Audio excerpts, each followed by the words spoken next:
إن الحمد لله نحمده ونستعينه ونستغفره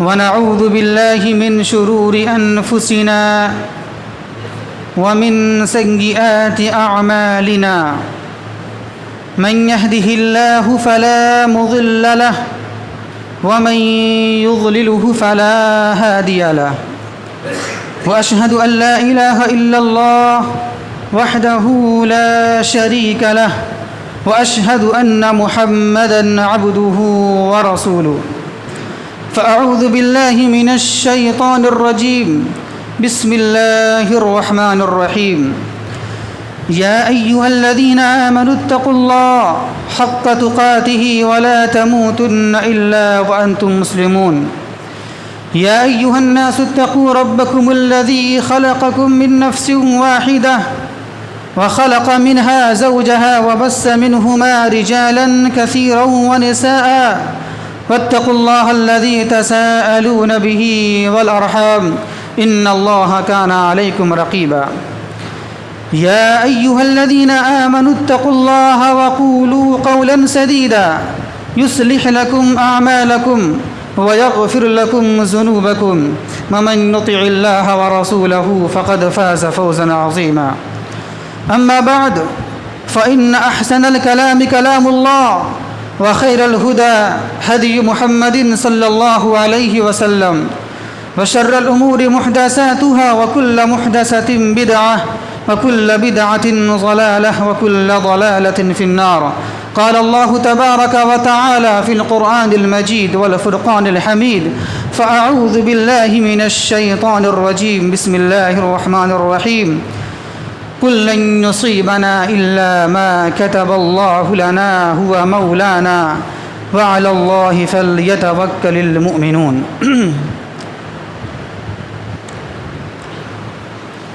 ساری کی ساری تعریفات و توصیفات اس اللہ وحدہ لا شریک لہ کے لیے لائق اور زیبا ہے، جس نے انسان کو انسانیت کی راہ دکھانے کے لیے، جس نے بندوں کو بندگی کی راہ دکھانے کے لیے انبیاء کرام کا سلسلہ جاری و ساری فرمایا، اور یہ سلسلہ چلتا رہا۔ سب سے اخیر میں اس ذات مقدسہ کو مبعوث فرمایا جنہوں نے غیروں کی گالیاں سن کر بھی دعاؤں کے لیے ہاتھ بلند کر دیا کرتے تھے۔ وہ ذات مقدس، وہ ذات محترم نبی امی محمد عربی صلی اللہ علیہ وسلم کی ذات اقدس ہے۔ اللہم صلی علی محمد وعلی آل محمد کما صلیت علی ابراہیم وعلی آل ابراہیم انکا حمید مجید۔ اللہم بارک علی محمد وعلی آل محمد کما بارکت علی ابراہیم وعلی آل ابراہیم انکا حمید مجید۔ محترم حاضرین جمعہ،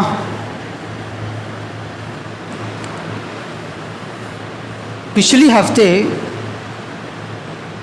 آپ کے سامنے یہ بات آئی تھی کہ ماہ سفر کے تعلق سے اہل عرب اور اہل جاہلیت کا عقیدہ، نظریہ کیا تھا۔ اب آئیے ذرا ہم یہ دیکھتے ہیں کہ ماہ سفر کے تعلق سے آج کے موجودہ مسلمانوں میں سے اکثر مسلمان کس عقیدے، نظریے اور کس رسم و رواج، کس بدعات و خرافات کی پابند ہیں اور شکار ہیں۔ محترم سامعین کرام، قبل اس کے کہ میں آپ کے سامنے ماہ سفر کی بدعات و خرافات کی وضاحت کروں، بیان کروں، اس سے پہلے آئیے میں آپ کے سامنے یہ وضاحت کر دوں، یہ بیان کر دوں کہ لوگوں نے ماہ سفر کی فضیلت کے تعلق سے حدیثیں اپنی طرف سے گڑھ لی ہیں اور لوگ اس کو بیان کرتے ہیں ماہ سفر کی فضیلت کے تعلق سے۔ آئیے ذرا وہ حدیث آپ بھی دیکھ لیجئے، وہ حدیث کیا ہے جس کو لوگ بیان کرتے پھرتے ہیں۔ پہلی حدیث، من بشرنی بخروج سفرا بشرتہ بالجنہ، یہ بیان کیا جاتا ہے کہ اللہ کی نبی صلی اللہ علیہ وسلم نے ارشاد فرمایا کہ جو شخص مجھے ماہ سفر کی ختم ہونے کی بشارت دے گا میں اسے جنت کی بشارت دیتا ہوں۔ یہ حدیث موضوع ہے۔ علامہ شوکانی رحمۃ اللہ علیہ نے اس حدیث کو اپنی کتاب الفوائد المجموعہ فی الاحادیث الموضوعہ کے اندر نقل کیا ہے اور کہا ہے کہ یہ حدیث موضوع ہے۔ دوسری حدیث، یکون موت فی سفر ثم تتنازع القبائل فی الربیع ثم العجب کل العجب بین جمادہ و رجب۔ یہ کہا جاتا ہے کہ اللہ کے نبی صلی اللہ علیہ وسلم نے ارشاد فرمایا کہ سفر کے مہینے میں موت ہوگی، لوگ مریں گے، پھر اس کے بعد ربیع الاول کے مہینے میں مختلف جماعتیں، مختلف قبائل آپس میں لڑیں گی، جھگڑا کریں گی۔ پھر اس کے بعد اللہ کی نبی صلی اللہ علیہ وسلم نے بیان فرمایا کہ جمادی الآخر اور رجب کے درمیان عجیب عجیب چیزیں ظاہر ہوں گی، عجیب عجیب چیزیں پیدا ہوں گی۔ یہ بھی حدیث موضوع ہے۔ اس حدیث کو علامہ البانی رحمۃ اللہ علیہ نے اپنی کتاب سلسلۃ الاحادیث الضعیفہ والموضوعہ کے اندر نقل کیا ہے اور کہا ہے کہ یہ حدیث موضوع ہے۔ تیسری حدیث، آخر اربعائی من الشہر یوم نحس مستمر، کہا جاتا ہے یہ کہ اللہ کی نبی صلی اللہ علیہ وسلم نے ارشاد فرمایا کہ ماہ سفر کا آخری بدھ یہ منحوس دن ہے، یہ نامبارک دن ہے۔ یہ بھی حدیث موضوع ہے۔ اس حدیث کو علامہ البانی رحمۃ اللہ علیہ نے اپنی کتاب سلسلۃ الاحادیث الضعیفہ والموضوعہ کے اندر نقل کیا ہے اور کہا ہے کہ یہ حدیث موضوع ہے۔ تو یہ تین حدیث ہے جو موضوع ہے، اس کو لوگ بیان کرتے ہیں ماہ سفر کی فضیلت کے تعلق سے، حالانکہ یہ حدیث موضوع ہے۔ محترم سامعین کرام، اب آئیے ہم ذرا یہ دیکھتے ہیں کہ ماہ سفر کی بدعات و خرافات کیا ہیں آج کے موجودہ مسلمانوں کے اندر۔ نمبر 1، 13 تیزی۔ بعض جاہلیت مسلمان یہ عقیدہ رکھتی ہیں، ان کے یہ خیال ہے کہ ماہ سفر کے شروع کے 13 دن یہ 13 تیزی کے دن ہیں۔ ان کو لوگ 13 تیزی کے نام سے موسوم کرتے ہیں۔ کیوں؟ اس لیے کہ ان کا یہ کہنا ہے کہ ان 13 دنوں میں آفات، بلیات، مصائب نازل ہوتی ہیں، اسی وجہ سے لوگ ان ایام کو منحوس اور نامبارک برا خیال کرتے ہیں اور ان ایام میں شادی بیاہ کرنے کو، کوئی خوشی کی محفل قائم کرنے کو، منعقد کرنے کو برا سمجھتے ہیں، نامبارک سمجھتے ہیں، خراب سمجھتے ہیں۔ اسی طرح لوگ ان ایام میں نئے شادی شدہ جوڑوں کو ایک دوسرے سے الگ کر دیا جاتا ہے۔ اسی طرح بعض لوگ ان ایام میں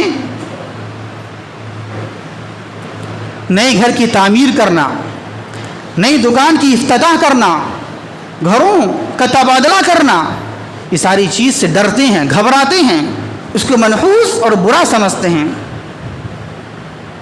اسی طرح بعض لوگ 13 تیزی کو 13 تیزی اس لیے کہتی ہیں کہ ماہ سفر کے شروع کے 13 دنوں تک اللہ کے نبی صلی اللہ علیہ وسلم کو بہت تیز بخار آیا تھا اور اللہ کی نبی صلی اللہ علیہ وسلم بیمار پڑ گئے تھے۔ حالانکہ یہ بات بالکل غلط ہے اور بے بنیاد ہے، بلکہ اس کے برخلاف یہ بات آتی ہے۔ مؤرخین نے یہ بات لکھی ہے کہ آپ صلی اللہ علیہ وسلم کے مرض کا آغاز 29 صفر 11 ہجری بروز دوشنبہ کو ہوئی ایک جنازے کی واپسی پر، اور آپ کی وفات 12 ربیع الاول 11 ہجری بروز دوشنبہ کو ہوئی۔ تو معلوم یہ ہوا جن کا عقیدہ یہ ہے، جن کا نظریہ یہ ہے، جن کا کہنا یہ ہے کہ اللہ کے نبی صلی اللہ علیہ وسلم کی بیماری کی شروعات ہوئی ماہ سفر کے شروع کے 13 دنوں میں، یہ غلط ہے۔ حالانکہ اللہ کے نبی صلی اللہ علیہ وسلم کی مرض کی شروعات کب ہوئی؟ 29 صفر کو، آخری میں۔ تو معلوم یہ ہوا یہ 13 تیزی کی جو رسم، جو بدعت ایجاد کی گئی ہے یا جو منائی جاتی ہے نبی کی بیماری کے تعلق سے، بے بنیاد ہے، غلط ہے۔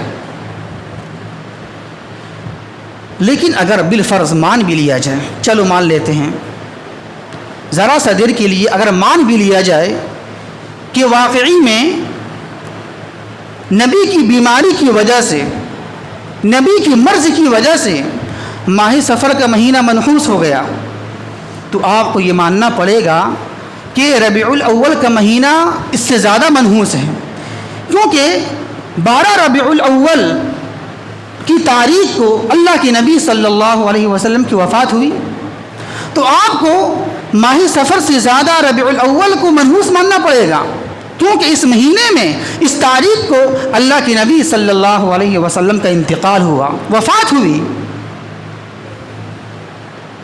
اور وفات کا تعلق مریض سے، مرض سے زیادہ ہوتا ہے، بڑا ہوتا ہے۔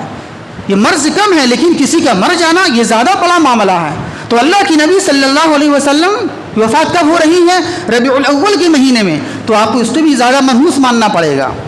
اسی طرح اور آگے چلیے، ذوالحجہ کے مہینے کو بھی منحوس ماننا پڑے گا، اس لیے کہ اس مہینے میں، ذوالحجہ کے مہینے میں حضرت عثمان غنی رضی اللہ تعالی عنہ کی شہادت ہوئی، اس کو بھی منحوس مانیے آپ۔ اسی طرح رمضان کے مہینے کو بھی منحوس ماننا پڑے گا، کیوں؟ اس لیے کہ اس مہینے میں حضرت علی رضی اللہ تعالی عنہ کی شہادت ہوئی، وہ شہید ہوئے، تو سب کو منحوس مانیے آپ، ماہ سفر کو، ربیع الاول کو، ذوالحجہ کو، رمضان کو، سب کو مانیے۔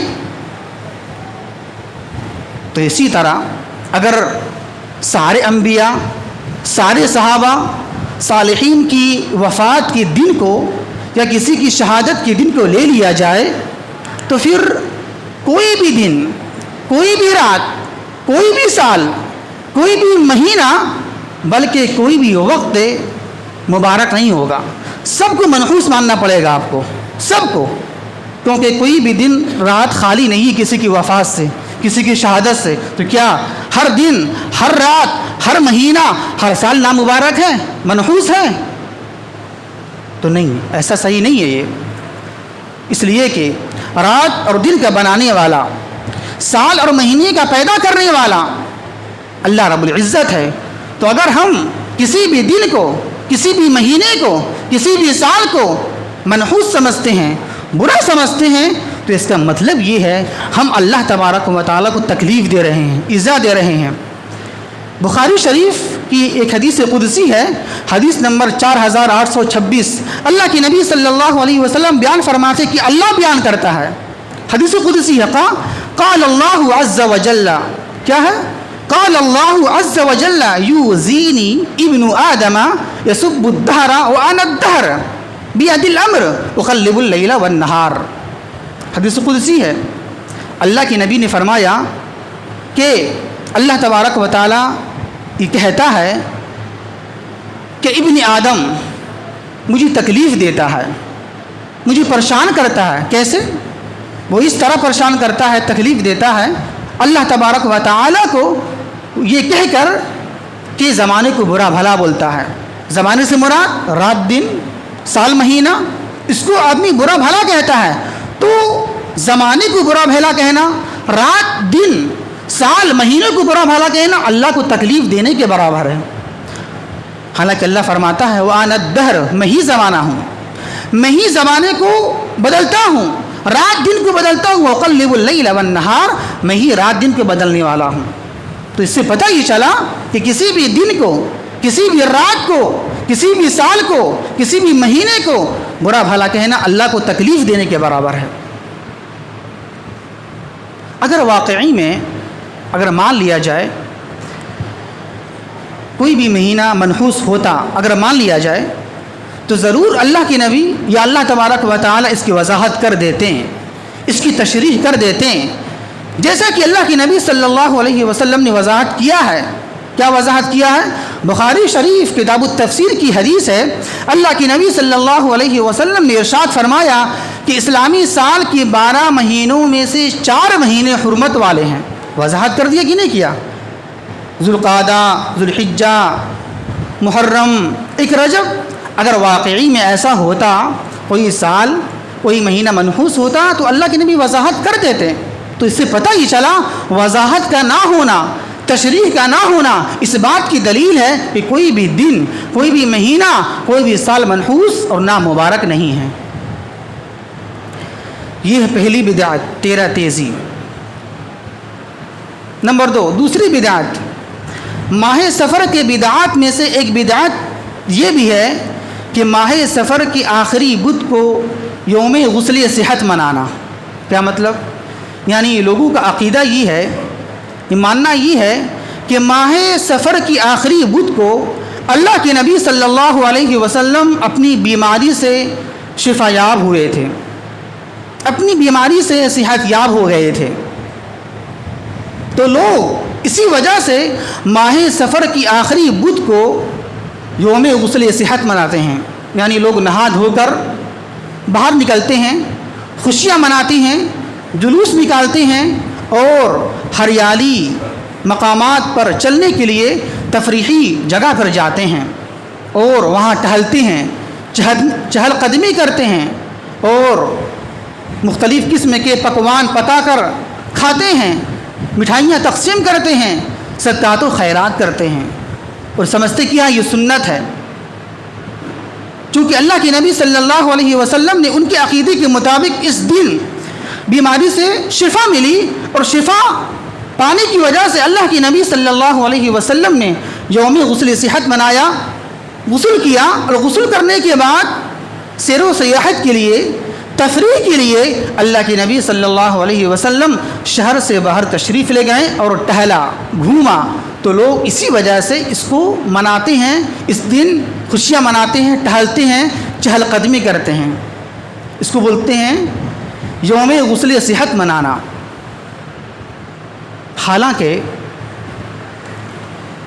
اس دن اللہ کے نبی صلی اللہ علیہ وسلم کے صحت یابی کے تعلق سے کوئی ایک روایت یا تاریخی بات سے ثابت نہیں ہے، بلکہ مؤرخین نے، علماء نے اس کو برخلاف لکھا ہے، اس کے الٹا لکھا ہے کہ 29 صفر 11 ہجری کو آپ مریض ہوئے، آپ کو مرض ہوا اور اسی مرض میں آپ کی وفات ہو گئی۔ کب؟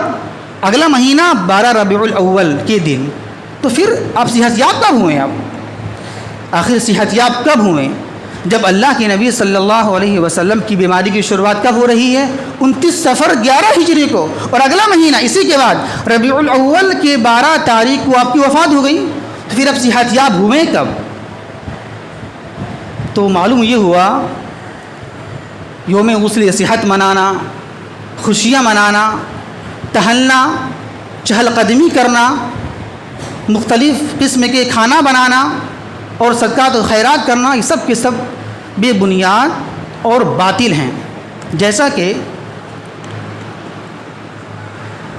فرقہ بریلویت کے بانی امام احمد رضا خان اپنی کتاب احکام شریعت کے اندر یہ بیان کرتے ہیں، نقل فرماتے ہیں کہ آخری چہارشنبہ یعنی آخری بدھ کی کوئی حقیقت نہیں ہے، کوئی اصلیت نہیں ہے، اور یہ بھی کہتی ہیں وہ کہ اس دن نبی کے تعلق سے یہ کہنا کہ اس دن اللہ کے نبی صلی اللہ علیہ وسلم کو شفا ملی تھی، صحت یاب ہوئے تھے، یہ بھی اصلیت نہیں ہے، اس کی کوئی حقیقت، کوئی اصل نہیں اس کی ہے۔ اور کہتی ہیں بلکہ اللہ کے نبی صلی اللہ علیہ وسلم کی جو وفات ہوئی ہے وفات اس کی مرض کی شروعات یہیں سے ہو رہی ہے، جو مرض آپ کو لاحق ہوا اس کی شروعات یہیں سے ہوتی ہے، پھر آپ صلی اللہ علیہ وسلم اس مرض کی وجہ سے آپ کا انتقال ہو گیا۔ کون کہتی ہیں یہ؟ امام احمد رضا خان اپنی کتاب احکام شریعت کے اندر کہ اس کی کوئی حقیقت اصلیت کچھ بھی نہیں ہے آخری بدھ کے بارے میں۔ نمبر 3، ماہ سفر کے بدعات میں سے ایک بدعت یہ بھی ہے کہ ماہ سفر کے آخری بدھ کو ایک مخصوص طریقے سے نماز پڑھنا۔ بعض لوگوں کا عقیدہ نظریہ یہ ہے کہ سال میں ایک بار 3,20,000 مصیبتیں آفتیں نازل ہوتی ہیں، اور یہ سب کی سب کب نازل ہوتی ہیں؟ ماہ سفر کی آخری بدھ کو۔ تو لوگ یہ کہتے ہیں جو شخص ماہ سفر کی آخری بدھ کو چاشت کے وقت میں 4 رکعت نماز ایک سلام کے ساتھ اس طرح پڑھے کہ ہر رکعت میں 17 مرتبہ سورہ فاتحہ، 17 مرتبہ سورہ کوثر اور 50 مرتبہ سورہ اخلاص اور ایک مرتبہ سورہ فلق سورہ ناس پڑھ لے، پھر سلام پھیر دے، اور سلام پھیرنے کے فوراً بعد یہ آیت کریمہ 360 بار پڑھے۔ کون سی آیت کریمہ؟ یہ آیت کریمہ واللہ غالب علی امرہ ولکن اکثر الناس لا یعلمون۔ اس آیت کریمہ کو کوئی آدمی 360 مرتبہ پڑھے، پھر اس کے بعد یہ آیت کریمہ کی تلاوت کرے، سبحان ربک رب العزت عما یصفون وسلام علی المرسلین والحمد للہ رب العالمین، یہ کہہ کر اپنی نماز سے نکل جائے، کھڑا ہو جائے۔ پھر اس کے بعد نماز پڑھنے کے بعد فقراء میں، مساکین میں روٹیاں تقسیم کر دے، تو اللہ تبارک و تعالیٰ اس عمل کی وجہ سے اس دن مصیبت نازل ہوتی ہے، اس دن مصیبت جو نازل ہوتی ہے، اللہ تبارک و تعالیٰ اس کو اپنے فضل و کرم سے بچا لے گا، محفوظ رکھے گا اس دن کی مصیبت سے۔ نمبر 4، یہ بھی بدعت ہے، یہ سنت نہیں ہے۔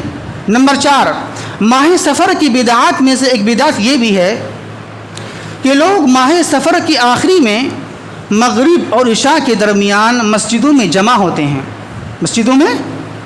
ہوتے ہیں اور ایک کاتب کے پاس حلقہ بنا کر، گولائی بنا کر بیٹھتے ہیں، جو کاتب اسے کاغذ میں لکھ کر قرآن کے اندر جتنی سلام کی آیت کریمہ ہے، جتنی سلام کے تعلق سے آیت کریمہ ہے، ساری آیات کو لکھ کے دیتا ہے۔ مثال کے طور پر قرآن کی آیت کریمہ ہے، سلام کی کیا ہے؟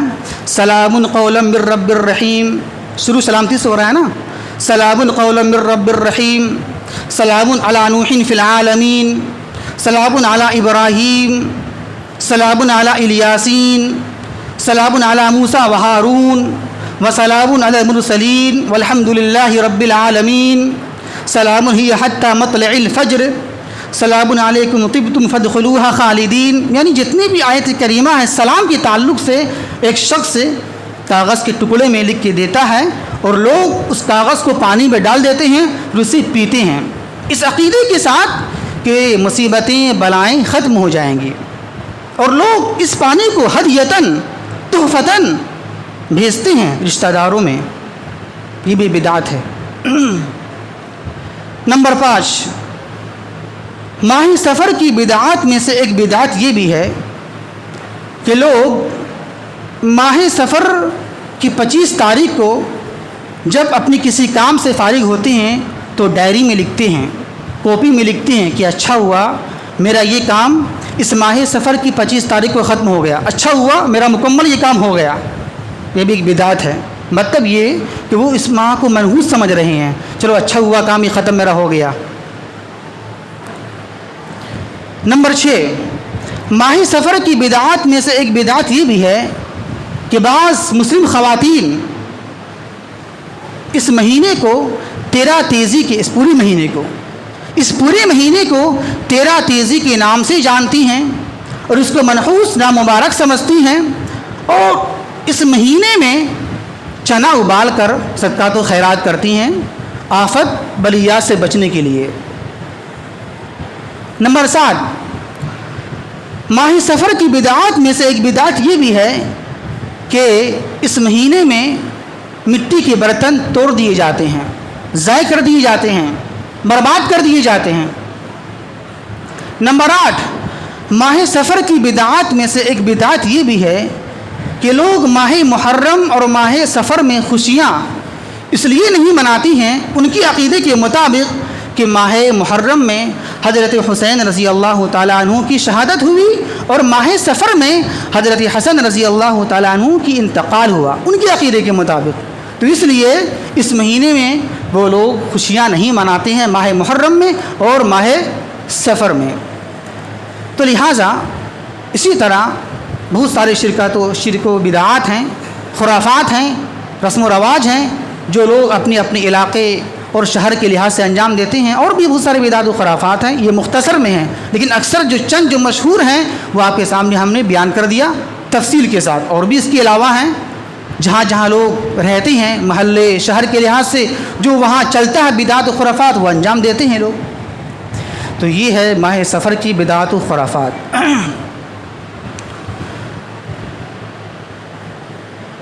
اب آئیے ذرا ہم یہ دیکھتے ہیں کہ بدشگونی اور نحوست کے تعلق سے اسلام کا عقیدہ کیا ہے، اسلام کا نظریہ کیا ہے، اسلام کی تعلیمات ہے کیا، تاکہ ہم غلط چیز کو چھوڑیں اور اچھی چیز کو اپنا لیں۔ اس کو جاننا ضروری ہے۔ جہاں بدعت جاننا ہے وہاں سنت بھی جانا ہے۔ تو بدعت تو آپ نے جان لیا، یہ ساری چیز انجام دی جاتی ہے اس ماہ سفر میں۔ اب سنت کو جاننا ہے، کیا مجھے کرنا ہے، ان کے عقیدے کے مطابق مجھے کیا کرنا ہے، ایک مومن کا عقیدہ کیا ہونا چاہیے بدشگونی اور نحوست کے تعلق سے۔ آئیے ذرا دیکھتے ہیں۔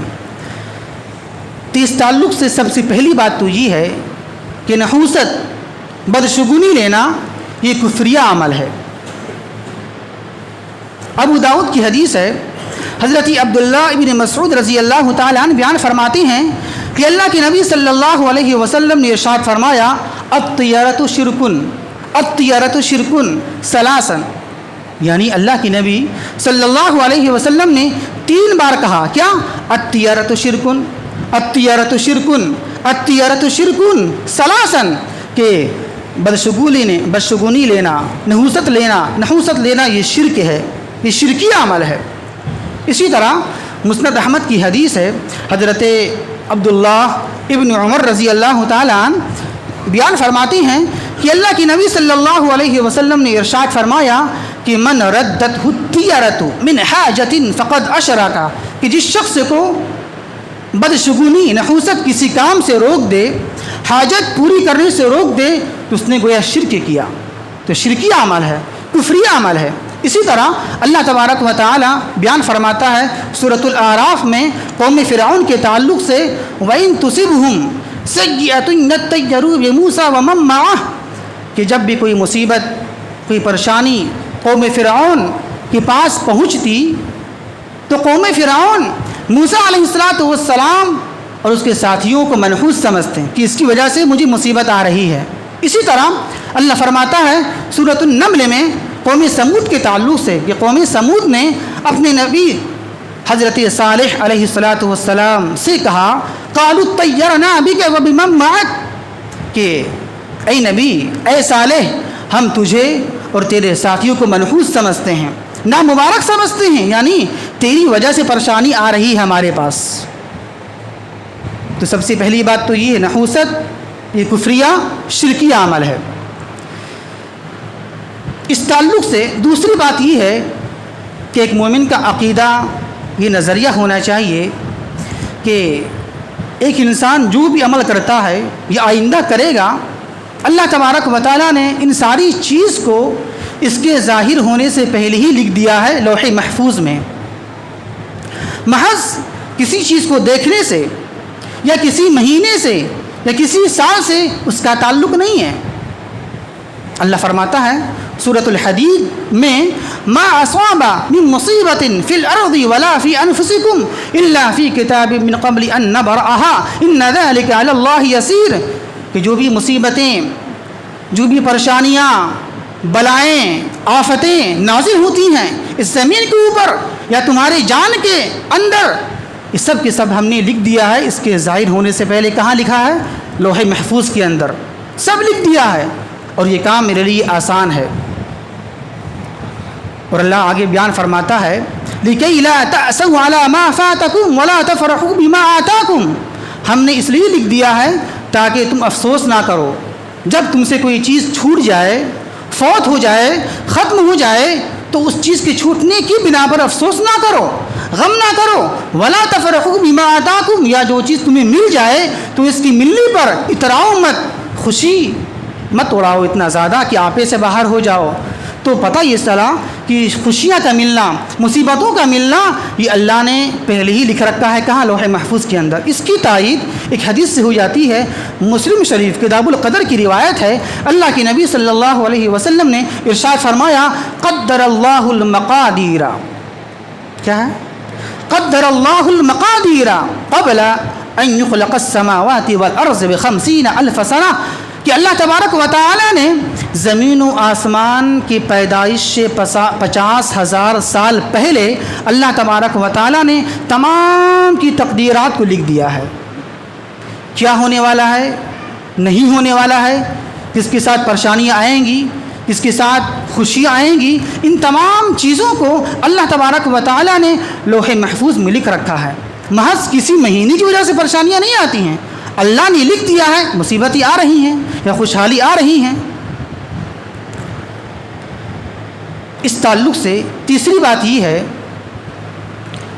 کہ اگر انسان کی کسی چیز میں نحوست ہے تو اس کے برے اعمال میں نحوست ہے، یعنی اگر مصیبت پہنچتی ہے انسان کو، پریشانیاں آتی ہیں تو اس کے بد اعمالیوں کی وجہ سے آتی ہے، نہ کہ کسی مہینے کی وجہ سے آتی ہے، نہ کہ کسی سال کی وجہ سے آتی ہے، نہ کہ کسی دن یا رات کی وجہ سے آتی ہے، بلکہ نحوست اگر ہے مان بھی لیا جائے تو نحوست اس کے برے اعمال کے اندر میں ہے، دن کے اندر نہیں ہے، رات کے اندر نہیں ہے، سال کے اندر نہیں ہے، مہینے کے اندر نہیں ہے۔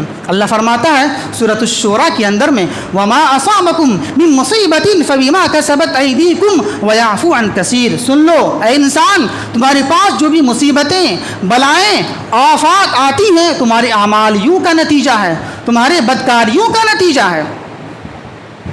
اسی طرح اللہ فرماتا ہے سورۃ الروم میں ظہر الفساد فی البر والبحر بما کسبت ایدی الناس لیذیقہم بعض الذی عملوا لعلہم یرجعون، کہ خشک و ترم ہیں زمین کے اوپر، سمندر میں جو بھی فساد، بگاڑ، زلزلہ جو بھی آتی ہیں، کس وجہ سے آتی ہیں؟ بما کسبت ایدی الناس، لوگوں کے بدعمالیوں کی وجہ سے، بدکاریوں کی وجہ سے۔ کیوں؟ لیذیقہم بعض الذی عملوا، تاکہ اللہ تبارک و تعالیٰ ان کے اعمال کا مزہ چکھائے، تاکہ وہ پلٹ آئیں، اللہ کی طرف رجوع ہو جائیں۔ تو یہ ماننا ہے اگر نحوست ہے تو برے اعمال کے اندر نحوست ہوتی ہے، نہ کہ دن یا سال یا مہینے کے اندر نحوست ہوتی ہے۔ اس تعلق سے چوتھی بات یہ ہے کہ ایک مومن کو چاہیے کہ مکمل بھروسہ اللہ پر رکھے۔ محض دنیاوی ظاہری اعمال ایک انسان کو کچھ بھی بگاڑ نہیں سکتی ہے جب تک کہ اللہ کی مرضی نہ ہو، جب تک کہ اللہ کا حکم شامل حال نہ ہو۔ انسان کا عقیدہ یہ ہونا چاہیے، اللہ کی مرضی ہوگی تبھی مصیبت آئے گی۔ مکمل بھروسہ کس پر کرنا ہے؟ اللہ کے اوپر کرنا ہے۔ اللہ فرماتا ہے کہ وَعَلَى اللَّهِ قُلْ لَن يُصِيبَنَا إِلَّا مَا كَتَبَ اللَّهُ لَنَا هُوَ مَوْلَانَا وَعَلَى اللَّهِ فَلْيَتَوَكَّلِ الْمُؤْمِنُونَ۔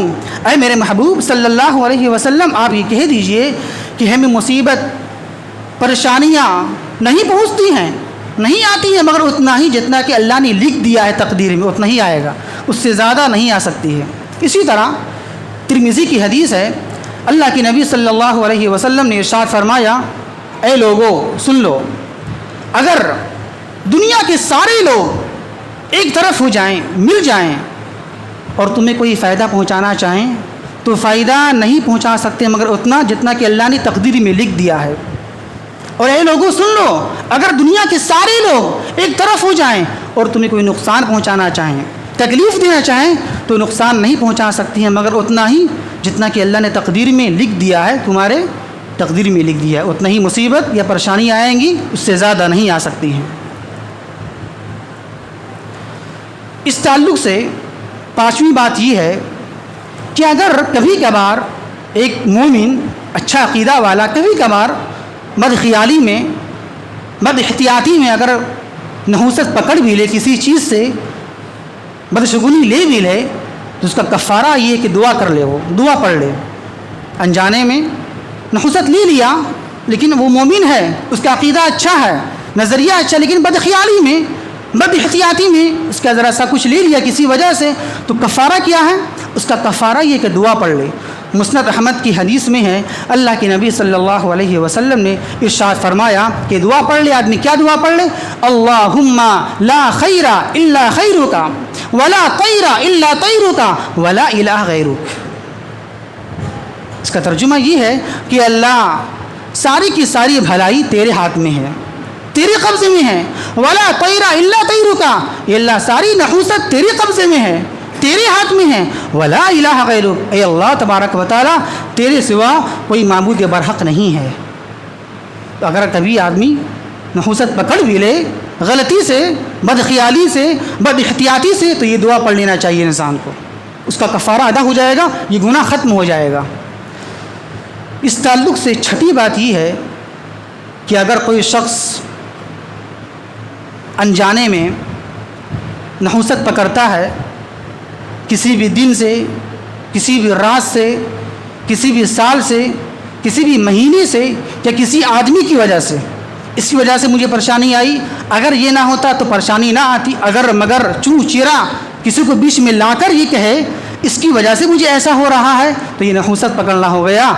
تو ایسا کرنا اللہ کو تکلیف دینے کے برابر ہے۔ ابھی آپ نے حدیث سنی ہے، حدیث قدسی ہے، اللہ بیان کرتا ہے قال اللہ عز وجل یؤذینی ابن آدم یسب الدہر وانا الدہر بیدی الامر اقلب اللیل والنہار، کہ اللہ فرماتا ہے کہ ابن آدم انسان مجھے ستاتا ہے، مجھے تکلیف دیتا ہے، کس طرح؟ اس طرح بول کر کہ زمانے کو برا بھلا کہتا ہے، زمانے کو برا سمجھتا ہے، حالانکہ اللہ یہ کہتا ہے وَأَنَا الدَّهْرَ، میں ہی زمانہ ہوں، وَأُقَلِّبُ اللَّيْلَ وَالنَّهَارَ، میں ہی رات دن کو پلٹ پھیر کرنے والا ہوں، الٹ پھیر کرنے والا ہوں۔ تو جب اللہ ہی رات دن کو بدلنے والا ہے تو پھر کسی دن کے تعلق سے یہ ماننا کہ یہ رات اچھی نہیں ہے، وہ رات زیادہ اچھی ہے، یہ دن منحوس ہے، وہ دن منحوس نہیں ہے، کچھ نہیں۔ تو یہ 6 باتیں ہیں اسلام کی تعلیمات کے تعلق سے، 6 باتیں نظر میں ہونی چاہیے۔ کیا کیا باتیں بتائی گئی ہیں تو اس تفصیلات ہیں آپ کے سامنے بیان کیا گیا ماہ سفر کے بدعات کے تعلق سے، اور اس کے بعد بدشگونی نحوست کا اسلام کا نقطۂ نظر کیا ہے، اس کی تعلیمات کیا ہے، ساری چیز آپ کے سامنے واضح طور پر آ گئی۔ ہم اللہ سے دعا کرتے ہیں آخر میں کہ اللہ تبارک و تعالی ہمیں ہر طرح کی شرک و بدعات و خرافات سے بچائے، آمین۔ وما توفیق الا باللہ، انہ تعالی جواد کریم ملک بر رؤوف رحیم۔